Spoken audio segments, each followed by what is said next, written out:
സത്യമേ പറഞ്ഞോ. ആ ശിവ, രാഘവേട്ടനെ ഇവിടെ എങ്ങും കാണാനില്ല. കാണാനില്ലെന്നോ? അല്ല, ഈ സമയത്ത് ഇപ്പൊ എവിടെ പോവാനാ? അറിയില്ല ശിവ, ഞങ്ങൾ ഇവിടെ എല്ലാം നോക്കി. എവിടേക്കോ ഇറങ്ങിപ്പോയിരിക്കുക. എവിടേക്കോ ഇറങ്ങിപ്പോയെന്നോ?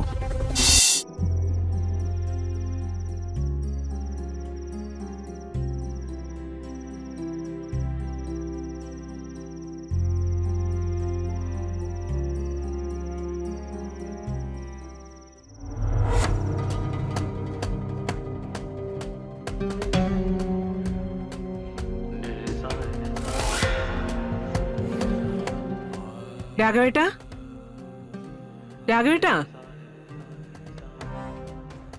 ഇവിടെയൊന്നും കാണുന്നില്ലല്ലോ. പൊന്നി, പൊന്നി. എന്താ സത്യമേ? രാഘവേട്ടൻ കണ്ടായിരുന്നോ? മുറിയിലൊന്നും കാണുന്നില്ല. കുറച്ചു മുന്നേ വാതൊക്കെ ഇരിക്കുന്ന ഞാൻ കണ്ടതാണല്ലോ. വാതുക്കലോ? ആ പിള്ളേ പുറത്തെങ്ങനെ രാഘവേട്ടനെ കണ്ടായിരുന്നോ? ഇല്ലല്ലോ, അത് പടിപ്പുരം തുറന്നു കിടക്കാണല്ലോ. അയ്യോ, ഇതിപ്പോ എവിടെ പോയി?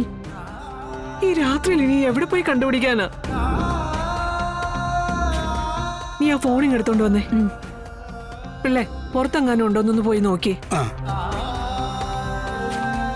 രാഘവ് സാറേ, രാഘവ് സാറേ.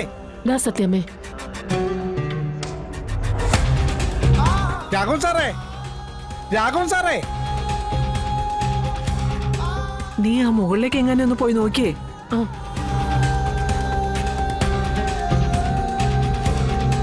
രാഘവ് സാറേ, രാഘവ് സാറേ. ഈശ്വര, ഇനിയിപ്പോ ഇത് എവിടെ പോയി അന്വേഷിക്കും?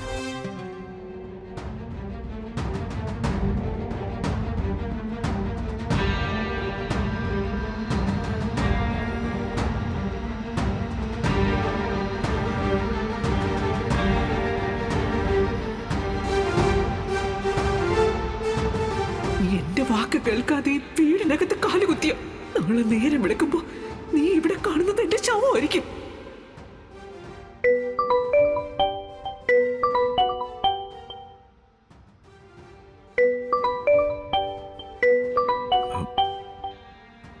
സത്യമേ പറഞ്ഞോ. ആ ശിവ, രാഘവേട്ടനെ ഇവിടെ എങ്ങും കാണാനില്ല. കാണാനില്ലെന്നോ? അല്ല, ഈ സമയത്ത് ഇപ്പൊ എവിടെ പോവാനാ? അറിയില്ല ശിവ, ഞങ്ങൾ ഇവിടെ എല്ലാം നോക്കി. എവിടേക്കോ ഇറങ്ങിപ്പോയിരിക്കുക. എവിടേക്കോ ഇറങ്ങിപ്പോയെന്നോ? മോനെ ഒന്ന് പോയി അന്വേഷിക്കേ, എന്നിട്ട് എന്നെ ഒന്ന് വിളിക്കേ. എവിടെയാണെന്ന് അറിയാത്തോണ്ട് എനിക്ക് ഒരു സമാധാനവും ഇല്ല. സത്യമ പേടിക്കണ്ട, ആ പ്രദേശത്ത് എവിടെയെങ്കിലും ഒക്കെ തന്നെ കാണും. ഞാനൊന്ന് നോക്കട്ടെ. അറിയാം, എവിടെയെങ്കിലും പോയി വഴി തെറ്റി നിൽക്കുന്നുണ്ടാവും. സത്യമേ, അവിടെ എങ്ങും ഇല്ല സത്യമേ.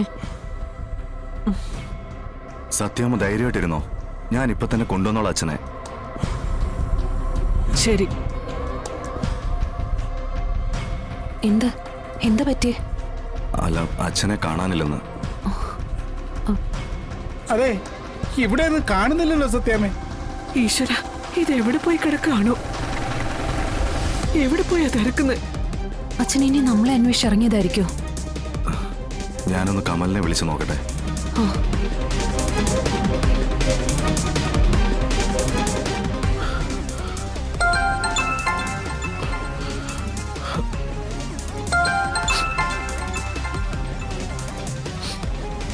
ഹലോ. എടാ കമല, നീ ഒന്ന് എന്റെ വീടിനടുത്തുള്ള ജംഗ്ഷൻ വരെ ഒന്ന് വാ. ഞാൻ ദാ ഇപ്പൊ തന്നെ അങ്ങോട്ടേക്ക് വരാം. എന്താ അച്ഛൻ്റെ പ്രശ്നം? അതൊക്കെ വന്നിട്ട് പറയാം. എന്നാ അച്ഛൻ പോന്നോ, ഞാൻ ദപ്പെത്തി. ശരി ശരി.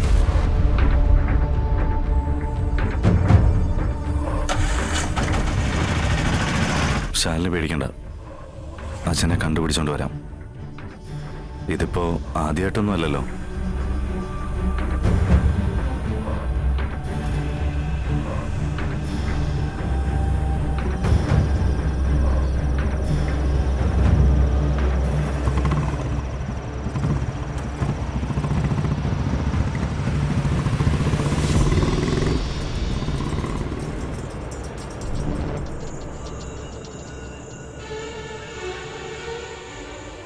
ഏത് റൂമാ ചേട്ടാ വേണ്ടത്? ഡബിളാ സിംഗിളാ? എ സിയോ നോൺ എ സിയോ? എത്ര ദിവസത്തേക്കാ? സാറ് മാത്രമേ ഉള്ളോ അതോ കൂടെ വേറെ ആരെങ്കിലും ഉണ്ടോ? എന്റെ പൊന്നനിയ ഒന്ന് ശ്വാസം വിട്, എന്നല്ല വന്ന കാര്യം പറയാൻ പറ്റത്തുള്ളൂ. അല്ല, കാര്യങ്ങൾ അറിഞ്ഞാൽ ആ രീതിയിലുള്ള റൂം എടുത്താ പോരെ? എടോ, മുറിയെടുക്കാൻ വന്നേ അല്ലെങ്കിലോ? പിന്നെ വേറെ ആരെങ്കിലും കാണാമെന്നാണോ? എങ്കിൽ റൂം നമ്പർ പറ. റൂം നമ്പർ അതില്ല. റൂം നമ്പർ ഇല്ലാത്ത മുറിയൊന്നും ഇവിടെ ഇല്ല. എല്ലാ മുറിക്കും നമ്പറുണ്ട്. ഇവൻ ഏതടാ? എടോ, റൂം നമ്പർ എനിക്കറിയത്തില്ലെന്നാ പറഞ്ഞത്. എന്നാ ആളുടെ പേര് പറ. വിഷ്ണു. വിഷ്ണു എന്ന പേരിൽ ആരും ഇവിടെ താമസമില്ല. ഒരു മുരുകനുണ്ട്. മുരുകനോ? എടോ, മുരുകനല്ലടോ, എന്റെ മോൻ വിഷ്ണു. അവനിവിടെ താമസിക്കുന്നേ. ഞാൻ അവനെ ഇവിടെ വന്ന് കണ്ടിട്ടുണ്ടല്ലോ. റൂം എനിക്കറിയാം, ഞാൻ പോയി കണ്ടുപിടിച്ചോളാം. ഏയ് നിക്ക് നിക്ക് നിക്ക് നിക്ക്. ആ ചേട്ടാ, അങ്ങനെയൊന്നും കയറാൻ പറ്റത്തില്ല. കൃത്യമായിട്ട് പേര് പറഞ്ഞാ വിളിച്ച് കാണിച്ചു തരാം. ഇത് വലിയ കഷ്ടമായില്ല. എടോ, അതല്ലേ പറഞ്ഞ വിഷ്ണു വിഷ്ണു ഒന്നു. അപ്പൊ ഇയാള് പറയാ ഇവിടെ അങ്ങനെ ആളില്ലെന്നു. അതുകൊണ്ടാണ് ഞാൻ പറഞ്ഞേ ഞാൻ കണ്ടുപിടിച്ചു തരാന്ന്. എന്താ സംഭവം? ഒരു വിഷ്ണുവിനെ അന്വേഷിച്ചാ വന്നിരിക്കുന്നത്. രജിസ്റ്ററിൽ അങ്ങനെ ഒരു പേരേ ഇല്ല. ഇവിടെ അങ്ങനെ ഒരാൾ താമസിക്കുന്നുമില്ല. പിന്നെ ഞാൻ എങ്ങനെയാ അയാളെ ഉണ്ടാക്കി കൊടുക്കുന്നേ? അതെ, ഒരു കറുത്ത കളറുള്ള ജീപ്പിലാ അവൻ വരെയും പോവുകയൊക്കെ ചെയ്യുന്നതേ. താടിമുടിയൊക്കെയുള്ള ആളാ, ഒരു വെളുത്ത പയ്യനാ. ആ നിങ്ങൾ കണ്ടു കാണുന്നേ. അവർ ഈ ചിട്ടിപ്പിരിവിന്റെ ആവശ്യമായിട്ടാ ഇവിടെ താമസിക്കുന്നതേ. അല്ല, ഇത് നമ്മുടെ ശിവന്റെ കാര്യ പറയുന്നേ. ഇദ്ദേഹം ഇതിനു മുമ്പ് ഇവിടെ വന്നിട്ടുണ്ട്. ഒരു വിഷ്ണു ഉണ്ടോന്നല്ലേ ചോദിച്ചത്? അതെ. സൂക്ഷിച്ചും കണ്ടൊക്കെ ഇടപെട്ടാ മതി. ആളത്ര നോർമൽ അല്ല. ഓ, കുഴപ്പാവോ? നിങ്ങൾ വേഗം ശിവനെ വിളിക്കേ. ഞാനേ, എനിക്ക് എന്റെ മോൻ വിഷ്ണുവിനെ ഇപ്പൊ കിട്ടണം. എന്റെ ചേട്ടാ, അയാളിപ്പോ ഇവിടെ അല്ല താമസം. ചേട്ടൻ സമാധാനപ്പെട്, ഞങ്ങളൊന്ന് വിളിച്ചു നോക്കട്ടെ. എടാ, നിന്റെ പേരൊന്നും എന്റെ അടുത്ത് വേണ്ടടാ. ദേ, എന്റെ മോനെ നിങ്ങൾ അകത്തുകൊണ്ടൊന്ന് ഒളിപ്പിച്ച് വെച്ചിട്ടുണ്ട്. എന്റെ മോനെ, എന്റെ മോനെ കാണാതെ ഞാനിവിടുന്ന് പോകത്തില്ല. അവനും കൂടെ ഞാൻ പോകത്തുള്ളൂ. ആ ആ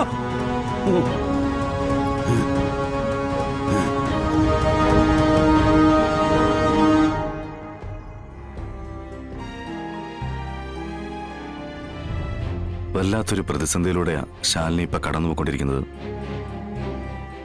കാര്യങ്ങൾ കുറെയൊക്കെ എനിക്കും അറിയാവുന്നതാണ്. ആര് സങ്കടപ്പെടരുതെന്ന് കരുതി വിഷ്ണു തന്നെയാ ഇതെല്ലാം മറച്ചു വെച്ചത്. അമ്മയും അച്ഛനും അറിഞ്ഞ അവർക്കത് താങ്ങാൻ പറ്റില്ല എന്നും പറഞ്ഞ് ശാലിനി പോലും അറിയിക്കാതെയാ കാര്യങ്ങളെല്ലാം ചെയ്തത്. ആകെ കൂടി അറിയാവുന്നത് രേഷ്മയ്ക്ക് മാത്രമാ. ഞാനും ഒരു നിമിഷം പതറിപ്പോയില്ലേ. ഏട്ടത്തിനെ ഞാനും സംശയിച്ചു.